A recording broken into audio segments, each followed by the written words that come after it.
Hello दोस्तों, my name is यश। तो अपन अपनी पायरेंटिक ए की सीरीज कर रहे थे एंड उसमें इस पर्टिकुलर वीडियो में हम ये देखेंगे कि अगर अपन को कोई भी एमसीपी सर्वर के जो टूल्स हैं उनको कॉल करना हो अपने पायरेंटिक एआई के एजेंट के अंदर तो किस तरीके से कर सकते हैं। तो अपन क्या करेंगे कि यहाँ पे अपन बेसिक से एक एमसीपी सर्वर बनाएंगे और फिर अपन क्या करेंगे कि जो अपना पायरेंटिक मॉडल है उसको एजेंट के अंदर अपन उसके जितने भी टूल्स हैं वो प्रोवाइड करेंगे। फिर अपन एक क्वेरी पास करेंगे और देखेंगे कि किस तरीके से हमारा जो एजेंट है वो हमारे एमसीपी सर्वर के टूल्स को यूज करता है। तो चलिए चलते मॉनिटर पे एंड उसको समझते हैं। तो यहाँ पर अपन क्या करेंगे, सबसे पहले कि मैंने एक एमसीपी अंडरस्कोर सर्वर डॉट पाई करके एक फाइल बनाई है जिसके अंदर एक बेसिक से एमसीपी सर्वर बनाया है, बेसिक से टूल्स दिए हैं। तो उसके लिए अपन क्या करेंगे कि from MCP dot server dot fast MCP import करा फास्ट एमसीपी और अपना सर्वर बनाया बाय पासिंग की मैथ टूल सर्वर। बेसिकली हमारा टाइटल हो गया हमारे एमसीपी सर्वर का। फिर अपन ने कुछ टूल्स बनाए बेसिक से टूल्स और उसके लिए अपन क्या करेंगे कि @server डॉट टूल और अपना जो टूल है उसके लिए जो भी फंक्शन रिक्वायर्ड है वो बना देंगे। याद रखना कि यहाँ पर हमारे जो इनपुट है हम उसमें टाइप प्रोवाइड करते हैं, जो हमारा आउटपुट होगा रिटर्न टाइप होगा वो भी प्रोवाइड करते हैं, साथ में एक डॉक्स्ट्रिंग प्रोवाइड करते हैं जिससे हमारा एलएलएम को पता हो कि जो हमारा इनपुट है उसका टाइप क्या होगा, रिटर्न वैल्यू उसका क्या टाइप होगा और ये फंक्शन करता क्या है ओवरऑल। दैट मीन्स ये टूल क्या करता है ओवरऑल। फंक्शन और टूल एक ही बात है। अब अपन क्या करेंगे कि अपन @server डॉट टूल करके अपना पहला टूल बनाया विच इज ऐड, दो नंबर देंगे which can be a float value, उनको सम करके रिटर्न कर देंगे और वो भी हमारी होगी फ्लोट वैल्यू। सिमिलरली हमारे पास एक मल्टीप्लाई का टूल है, पावर का टूल है। पावर में क्या करेंगे कि बेस की अपन पावर कर देंगे एक्सपोनेंट और फिर एक समराइज का टूल है जिसमें हम सम एवरेज मिनिमम और मैक्सिमम निकालेंगे, जो भी हमारे पास लिस्ट ऑफ नंबर होगी, लिस्ट ऑफ फ्लोट नंबर। फिर अपन क्या करेंगे, इसको अगर अपन लोग डायरेक्टली कॉल करेंगे, इस पर्टिकुलर फाइल को डायरेक्टली कॉल करेंगे तो अपन को इस तरीके से कॉल करना होगा server dot run transport stdio। That means इसको अपन लोकली यूज कर सकते हैं, इसको अपन किसी भी http सर्वर पे यूज नहीं कर सकते। तो अभी अपन लोकली यूज करने वाले इसलिए उसका एग्जांपल देख रहे हैं। फिर मैंने एक और फाइल बनाई है mcp अंडरस्कोर इंटीग्रेशन। इसके अंदर देखते हैं क्या क्या है। तो सबसे पहले अपन असिंक यूज करने वाले हैं। अपन अपने एनवायरमेंट वेरिएबल लोड करेंगे, दैट मीन्स ओपन एआई की एपीआई की। अपन पायरेंटिक एआई की मतलब एजेंट लोड करेंगे क्योंकि हम एजेंट ही बना रहे हैं अभी तक। फिर आता है इंपॉर्टेंट कि with the help of Pydantic AI dot MCP import करेंगे MCP server SSE and MCP server stdio। अपन इसको अभी नहीं देखेंगे, इसका कोड देखेंगे बस इसको कॉल नहीं करेंगे। इसको अपन कॉल करेंगे क्यों, क्योंकि इसके लिए अपन को चाहिए एक एमसीपी जो एक सर्वर पे चल रहा हो। तो अपन ने अभी कोई भी एमसीपी नहीं बनाया जो सर्वर पे चल रहा है। मैं आपको बता दूंगा कि किस तरीके से उसको कोड करते हैं, उसका एग्जांपल है हमारे पास। बस आपको जो यूआरएल है वो चेंज करनी है, बाकी वो पूरा का पूरा कोड परफेक्टली काम करने वाला है। अब अपन देखते हैं अपनी पहली अप्रोच जिसमें अपन यूज करने वाले हैं stdio। अब अपन क्या करेंगे यहाँ पे कि अपन ने एक अपना फंक्शन बनाया है which is going to be async dev agent with stdio mcp। यहाँ पे अपन क्या करेंगे कि mcp सर्वर स्टूडियो है उसको अपन लोगों ने यहाँ पे डिक्लेयर किया क्योंकि वो एक क्लास है और उसका ऑब्जेक्ट बनाया। अब जब अपन उस क्लास को बना रहे हैं तो उसमें कुछ पैरामीटर्स पास करने होते हैं which is very very important और फिर अपन उसको ऑब्जेक्ट बनाएंगे। अब जो एमसीपी सर्वर stdio है वो हमारी क्लास लेती है पहला हमसे एक आर्ग्यूमेंट। बेसिकली ये हमारी कमांड है कि हम बोलेंगे कि पाइथन से आप कमांड हमारी शुरू करो और फिर ये आर्ग्यूमेंट ऐड करो। तो Python space 08 mcp integration slash mcp server dot py, ये मेरा पाथ है इस पर्टिकुलर फाइल का। तो मैं क्या करूंगा कि मैं जब mcp इंटीग्रेशन को कॉल करूंगा तो वो जो मेरा एब्सोल्यूट पाथ है उसके अंदर मुझे इस पर्टिकुलर फोल्डर में जाना पड़ेगा, उसके बाद इस पर्टिकुलर फाइल को कॉल करना पड़ेगा।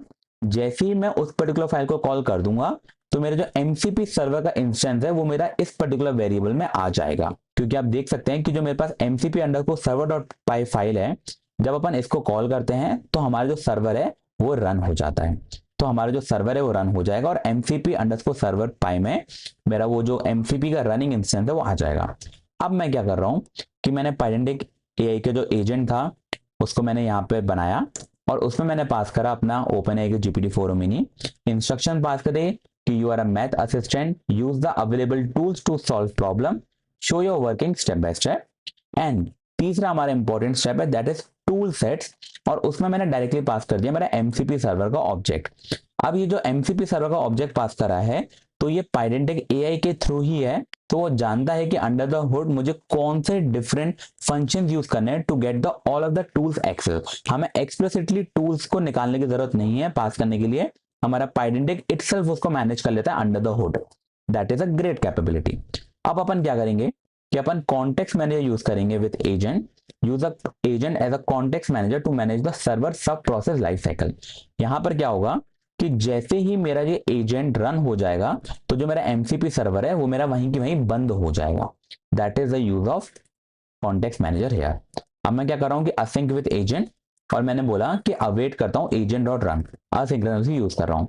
मैंने अपनी क्वेरी भेजी, calculate 3 + 7 multiply by 4 then raise the result to the power of 2 also summarize the numbers these, और मेरे पास मेरा आउटपुट आ जाएगा। अब इसको पहले अपन रन करते हैं, फिर अपन सेकेंड केस देखेंगे। तो इसको रन करने के लिए मुझे कॉल करना होगा Python 08 mcp integration and mcp integration.py। मैंने किया एंटर। अब देखते हैं हमारे पास क्या आता है। तो देखिए, processing request of type list tool call हो रहे हैं हमारे बार बार टूल्स, हमें सारी इंफॉर्मेशन मिल रही है कि हमारे कौन कौन से टूल्स कब कब कॉल हो रहे हैं, और फाइनली हमारे पास आ गया हमारा output. Next break down the calculation step by step, calculate 3 + 7 multiply by 4। तो 3 + 7 हमारा होता है 10, 10 मल्टीप्लाई बाय 4 हमारा होता है 40। Very good. नेक्स्ट आया raise the result to the power of 2। तो 40 की power 2 that mean 40 multiply by 40 it's 1600। Then summarize the number 10 20 30 40 50। तो उसका सम होगा 150, एवरेज होगा हमारा 30, मिनिमम है 10 एंड मैक्सिमम है 5। Therefore the final results are these values. तो इस तरीके से हमारे जो एमसीपी टूल्स हैं ये प्रॉपर्ली यूज हुए हैं। अब जो सेकेंड अप्रोच थी जिसके लिए अपन यूज करते हैं अपना एमसीपी सर्वर एसएसी, उसमें अपन क्या करेंगे कि उसमें भी ऑलमोस्ट सब कुछ सेम है, बस एक चीज को छोड़ के कि यहाँ पे अपन ने बोला कि async dev agent with SSE MCP, और यहाँ पे जब अपन एमसीपी सर्वर एसएसी का ऑब्जेक्ट बनाते हैं एमसीपी सर्वर, तो वहां पे इंस्टेड ऑफ हमारा जो कमांड और आर्ग्यूमेंट है अपन पास करेंगे यूआरएल कि हमारा एमसीपी सर्वर किस पर्टिकुलर यूआरएल पे रन हो रहा है, और हमें वहां से एमसीपी सर्वर का इंस्टेंस मिल जाएगा, अपन पास कर देंगे और वो ऑटोमेटिकली हमारे टूल सेट्स कर देगा। अब एक चीज देखिए कि हम अभी टूल सेट्स यूज कर रहे हैं to get the MCP server tools, लेकिन हम पहले यूज करते थे एमसीपी सर्वर एज ए की यहाँ पे हेयर, तो वो मैंने यहाँ पे मेंशन करके रखा था कि आपको अब ये यूज नहीं करना। हो सकता है आपको इंटरनेट पे काफी एग्जांपल में एमसीपी सर्वर्स मिल जाए, लेकिन वो एक डेप्रिकेटेड कोड है, वो अब काम नहीं करेगा। न्यू कोड इज कि आप टूल सेट्स यूज करिए। फिर अपन जैसा अपन ऊपर किया था कि असिंक विद एजेंट, क्योंकि हमारे कॉन्टेक्स्ट मैनेजर है, तो देन हमारा एमसीपी सर्वर उस पर्टिकुलर टाइम के लिए चले और बंद हो जाए। फिर अपन ने बोला व्हाट इज 12 मल्टीप्लाई बाय 15 और उसका आउटपुट आ जाएगा, पर अपन इसको कॉल नहीं कर रहे हैं क्योंकि हमारे पास कोई भी अभी एमसीपी नहीं है जो एक किसी भी सर्वर पे काम कर रहा है। पर इस तरीके से अगर हमारा एमसीपी किसी भी सर्वर पे काम कर रहा है तो उसको कॉल कर सकते हैं। लोकली काम कर रहा है तो इस तरीके से पास कर देते हैं हमारी कमांड और argument and it will work. Tool set हमारे क्या होते हैं कि हम एमसीपी सर्वर पास करते हैं, वो ऑटोमेटिकली सारे के सारे टूल्स अवेलेबल होते हैं वो निकाल देता है। तो that's how tool set work. तो आई होप आपको ये समझ में आ गया होगा। एमसीपी सर्वर आजकल अपन बहुत ज्यादा यूज कर रहे हैं, कंपनी बहुत सारे एआई एजेंट्स बना रही है दैट यूजेस एमसीपी सर्वर, क्योंकि एआई एजेंट्स का देखा जाए तो इंपॉर्टेंट कैपेबिलिटी भी ये होती है कि वो टूल्स को यूज कर सकते हैं और टूल्स हम बनाते हैं। ठीक है, तो आई होप आपको समझ में आ गया हो। फिर भी कोई भी डाउट हो तो कमेंट सेक्शन में पूछ लेना, मैं हेल्प करने की पूरी कोशिश करूंगा। एंड अगर आपको वीडियो अच्छी लगी हो तो do like share and subscribe. मिलते हैं अगली वीडियो में, तब तक के लिए bye bye. Hold on tight to the feeling, but it's a roller coaster in my head. So I'm holding